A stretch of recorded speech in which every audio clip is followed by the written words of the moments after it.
we want to make sure that we're serving the hearts of the players. Servant leadership is something that really guides our culture, and as people, as serving other people. That's what, in my opinion, coaching football is about. Welcome back to First Down, presented by CoachTools. I'm your host, Justin Tichinell. Please feel free to leave this a 5-star review. It's super helpful for us as we continue to grow the podcast. And also be sure to subscribe so you never miss another episode. Ray DeFrisco has been a longtime fixture at Illinois College, where he spent the last 20 seasons and 8 of which as the head coach. Coach DeFrisco is highly respected for his integrity, loyalty, and success as he's built the program to the winningest stretch in program history, most recently going 9-2 in 2023. We spoke about servant leadership, building culture, and the importance of adapting and staying relevant with the times as a coach. So let's dive right into the content, and I hope you enjoy. Yeah, we had a pretty historic season, and we're excited to keep the ball rolling and stay trending in that direction. But when I graduated college went to North Park University in Chicago, a Division III school in the CCIW, and grew up, born and raised in the city. And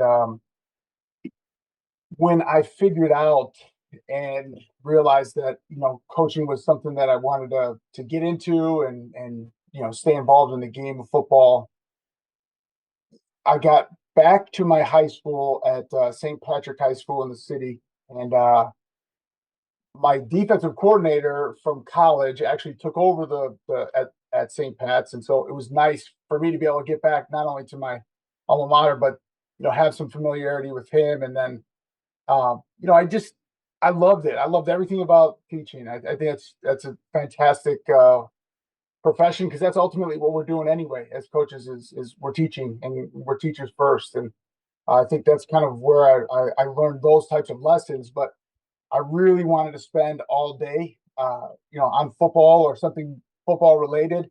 I didn't mind rolling out the balls for dodgeball every once in a while, but I knew that I really wanted to kind of do it all day, every day, instead of PE and things like that at the high school level. In 2006, I was able to get an entry-level position here at Illinois College, and have been here ever since. So, like I said, I'm almost approaching 20 years total. The offensive coordinator, when I played at North Park, wound up becoming the head football coach at Jacksonville High School. And Jacksonville, Illinois is where Illinois College is located. And so he was on my reference sheet and had a good connection with head Aaron Keene, the head coach at the time, who's now the head football coach at Washington University in St. Louis. And so that was a good connection. And, a couple phone calls later, I was offered a position, entry-level position.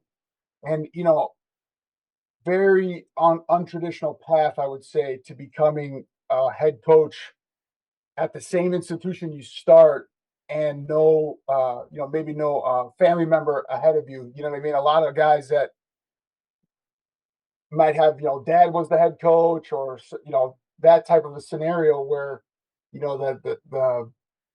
for me, I was just so opportunistic. The opportunities presented themselves at the right time, because I think everybody starts to feel like, what's next out there, the career, taking these steps to become a head coach. I knew I wanted to become a head coach.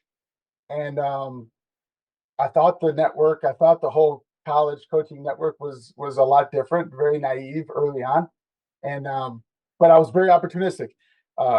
King leaves, Garrett Campbell comes in, and basically begged him to get promoted to the defensive coordinator position, and was fortunate, to be hired then. And then through my time with Garrett, was elevated to like the associate head coach. And then when he left in 2016, it was a pretty smooth transition to become and named head football coach in 2016. So my path to becoming a head football coach is, like I said, a little less traditional than, gaining experiences at multiple different places and relocating, and have been able to put some roots down here and enjoying everything about it. Today's podcast is brought to you by CoachTools, the football player grading tool for coaches that's better and faster. Learn how to save time and increase your efficiency as a football coach at CoachTools LLC.com. Yeah, and there really is something special about a coach that's been at a single institution for a really long time. So at my college, Gettysburg, we had Barry Streeter, who was there for literally over 40 years, his whole entire career, and he was a legend. And I know with you having been there for just about 20 years at this point, I I haven't seen you coaching, but I mean, it seems like you have that same pedigree within your staff in your area. So, Oh, congratulations on yeah. that. And then one thing too that I've just noticed about our conversations we've had over the past year or so since we've been connected, and also looking up your profile on your website, you seem to have a really good culture of family within the program. So, can you talk about what that's like and what some of your guiding principles are to instill that within the program? Sure. Yeah. I mean, you know, like many successful programs, I think that there's a premium on culture and the growth of it. I think that's something that in the off season we're always wanting our guys to get in the weight room and do the weight training and push iron around and hit the speed and agility stuff, which is fantastic. You know what I mean? But I also want to strengthen the culture in an equal fashion. And I think that's what's really helped us over the last few years to get to where we are right now. And our culture, the word family, there's various acronyms for the word and meanings behind it. And I don't claim to have the best version of it, but our words that are associated with family in our culture, I think they directly correlate to our expectations of the type of person that we want in the family, in the football team. And so when we're in the recruiting process with families that are looking for this type of setting, it's a really easy, smooth transition for us to be able to, get them from point A to point B in the recruiting process, and then ultimately to, graduation, because they're looking for the environment that we have. And I think that's just, I guess, recruiting 101 in many ways, right? Like you're kind of selling your product, and hopefully the person is looking for that product, right? And so our family values, if you will, or the what you had mentioned the core culture values. What was the specific way you phrased like the pillars or? Yeah, so I just talked about how you at Illinois College, just from our conversations, and I've seen this just from you talking about your program, that you guys have a culture of family. And I was just asking about what some of those guiding principles are that have helped you instill that. Yeah, the guiding principle. That's it. Right. Um, you know, I think I think it's fluid. I think that there's some things that we just have non-negotiables for. But in every offseason, it's a new team, it's a new campaign on a new year, and some of those guiding principles, they shift and alter to, accommodate the core leadership within the off season, the returning players. And since COVID, returning players, you kind of don't know who's coming back and who's going to use that fifth year, who isn't, who's graduating early, things like that. And so after this season, I believe we'll be back on a normal kind of fifth years are gone. So, we try to identify using our leadership culture, like where are we the weakest in our culture? Hey, we got to get stronger bonds connected. Okay, well, how can we create that, within the guidelines that we're under in our off-season programming? How can the leadership that's on the team, be guided in a way to help bring things together? And so that's usually one of the first things we'll start up in the off season to help guide those principles or the values that we have. For sure. And one of the things you said just about identifying your weak points in the program, something that I heard from a coach on another episode of the podcast is that you don't know what you don't know until you know. And really, if you think about that, you don't know what is out there until you have that perspective and experience. And I actually wanted to ask you this, Coach, since you've been in this program for 20 years, just about, what advice would you give yourself if you could go back in time 20 years and figure out, you know, try to prepare yourself to go on a, or maybe learn things that you didn't know right at the beginning? As a beginning, like 20 years ago, or since taking over as head coach? So actually, both. I think it would be cool to Okay. hear both. Well, back to my first couple years in 2006 and 2007, just just being more open to what the college football coaching network is. You know what I mean? I think that I had this perception that I'd be somewhere for a year, then 2 years later I'd be at Alabama, then the Bears would call me. I just had this perception that that's the normal progression to get to the NFL or to become an NFL coach or something along those lines. I had no idea, didn't understand coaching clinics and conventions and that network building, and I think that our profession is the best profession. Obviously, I'm biased, but I believe that being a college football coach is the best profession out there, and I feel like the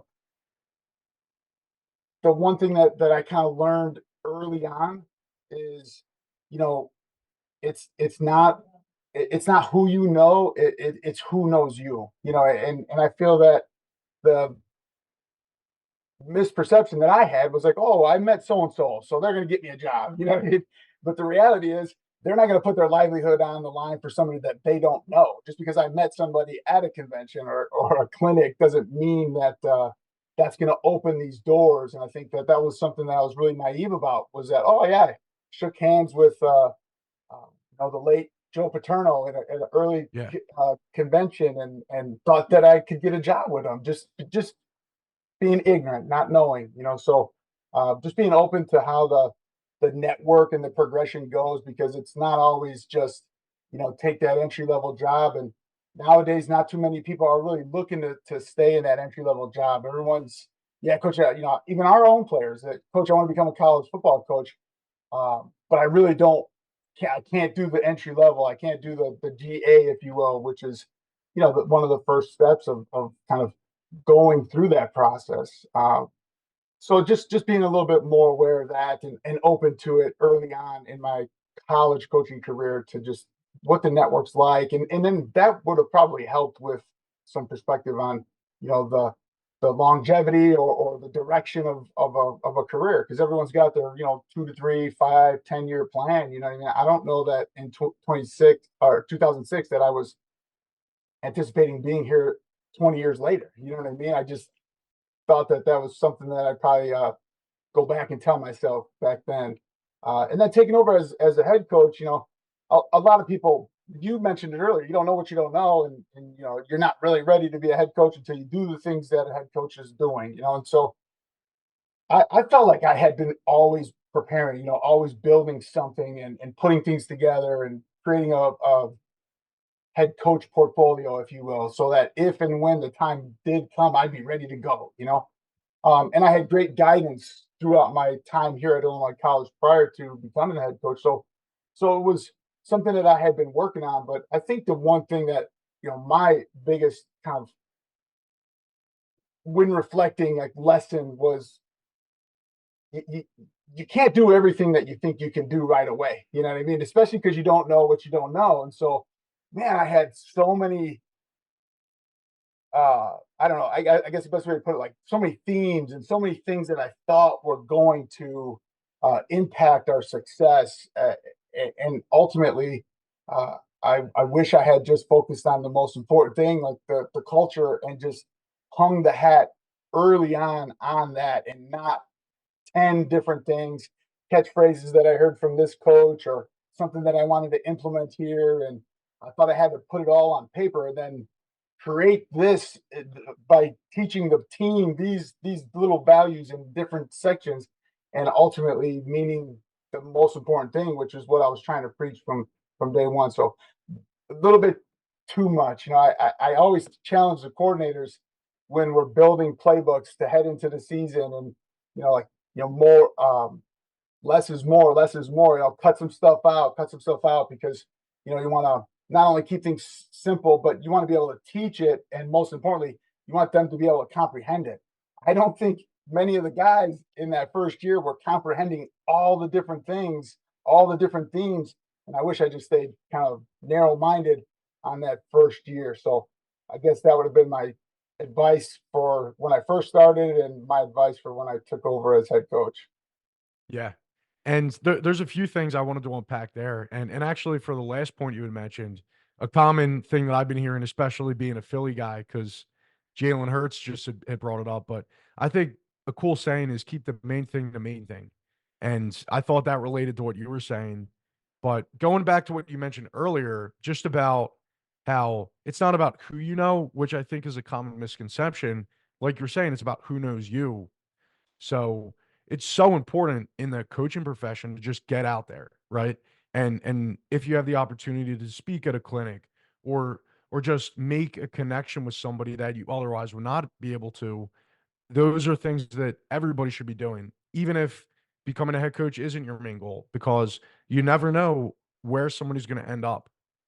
And then the other thing too, going back to the keeping the main thing, I think it's always funny hearing these conversations because when coaches are just getting started off, they like you were saying, everybody has a plan of how they anticipate it to go, but it never goes exactly as planned. And I think that's a great lesson for life in general, whether you're a player, whether you're a coach, or whether you're just in a profession in general.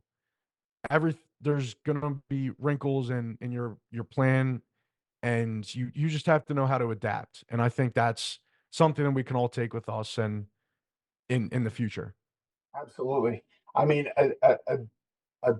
adaption as a college football coach. I mean, that's honestly the name of the game. You want to stay relevant. You have to be able to adapt. You have to be able to, keep up with the times and keep things moving in the direction that the generation gap gets older and older and older. It get I'm saying bigger and bigger each year. You know what I mean? I get 1 year older, and um, there's a famous movie quote about staying the same age. You know what I mean? And I think Yeah. we're in that scenario where we get older, and what we grew up with and our um, interests and all those things are completely different now. And adapt or die. That was one of the lessons that was taught to me when we were moving from like I think the software was called like Playmaker or something like that, like drawing up diagrams on this, Playmaker, even like going from VHS to digital, which, was only a short 20 years ago, I think. But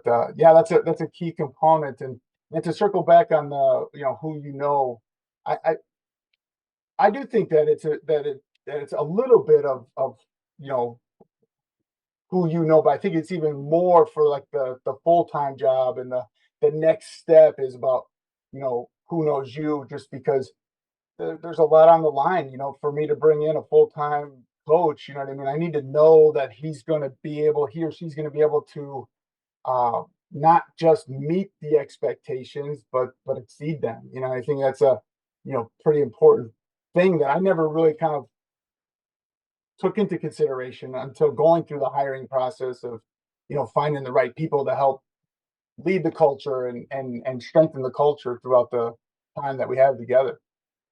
Definitely.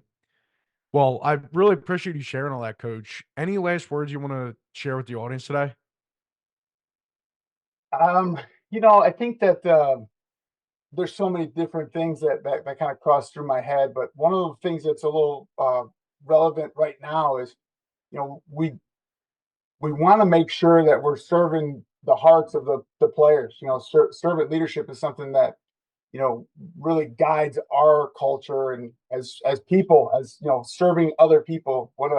That's what, in my opinion, coaching football is about. And yeah, I think the one thing that slips the fingers sometimes, especially with the 18 to 22 year olds, I should say more so the 18-year-olds who just get into that first year of college and they're going through all those, you know, changes in their lives, is to remind them that they love the game of football and that, those early times are early times and that's it. And as you progress and as you go through your processes, getting back to that confidence and comfortable state is important. You know what I mean? And I think that just kind of falls in line with the retention of your players over the time.